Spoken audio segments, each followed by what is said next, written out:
Waste management करने वाली small cap company Antony waste handling cell के स्टॉक में बुधवार को तेजी देखने को मिल रही है।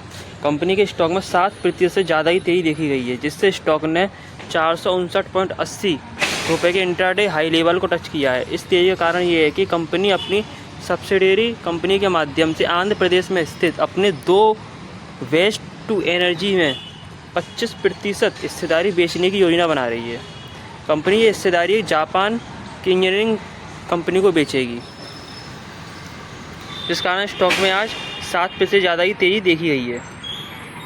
एंटोनी वेस्ट हैंडलिंग लिमिटेड ने बताया कि उसकी सहायक company Antony Lara enviro solutions private limited ने जापान की कंपनी JFE इंजीनियरिंग कॉरपोरेशन के साथ एक समझौता किया है। इस समझौते के तहत JFE आंध्र प्रदेश में स्थित 2 कचरे से एनर्जी बनाने वाले 2 प्रोजेक्ट में 750 मिलियन येन यानी लगभग 44 करोड़ तक का निवेश करेगी। जापानी company enviro solution private limited Antony Lara enviro solution private limited में 44 करोड़ का निवेश करेगी। लगभग 25% इसकी साझेदारी में हिस्सा बनेगी। इस कंपनी से 446.2 पर ट्रेड कर रहा है। इसका मार्केट कैप 1271 करोड़ है। इसका 92 हाई 693 और 92 किलो 372.5 पैसे है।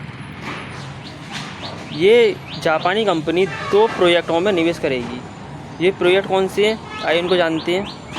Kadapa renewable energy private limited और Kurnool renewable energy private limited.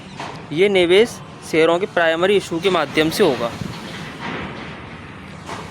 इस समझौते के तहत JFE इंजीनियरिंग कॉरपोरेशन दोनों प्रोजेक्ट कंपनियों में से प्रत्येक में 25% हिस्सेदारी खरीदेगी, जबकि Antony Lara enviro solution private limited की 75% हिस्सेदारी अपने पास रखेगी।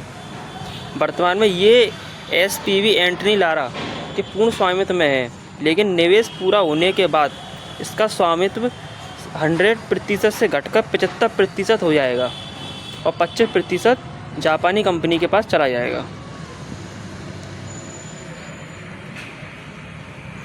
सौदे के पूरा होने पर कंपनियां पूर्ण रूप से एंटनी लारा की सहायक कंपनियां नहीं रहेंगी, क्योंकि अब स्वामित्व जापान की कंपनी JFE के साथ साझा किया जाएगा। इस साझेदारी का उद्देश्य आंध्र प्रदेश में वेस्ट टू एनर्जी प्रोजेक्ट स्थापित करना और जिससे Antony waste handling cell limited को रिन्यूएबल एनर्जी और पर्यावरण अनुकूल वेस्ट मैनेजमेंट सेक्टर में अपना कारोबार बढ़ाने में मदद मिलेगी। तो इस कंपनी में जापानी कंपनी निवेश कर रही है, तो इसमें निवेश करने की अच्छी अपॉर्चुनिटी हो सकती है। आप भी इसमें निवेश कर सकते हो according to technical fundamental analysis.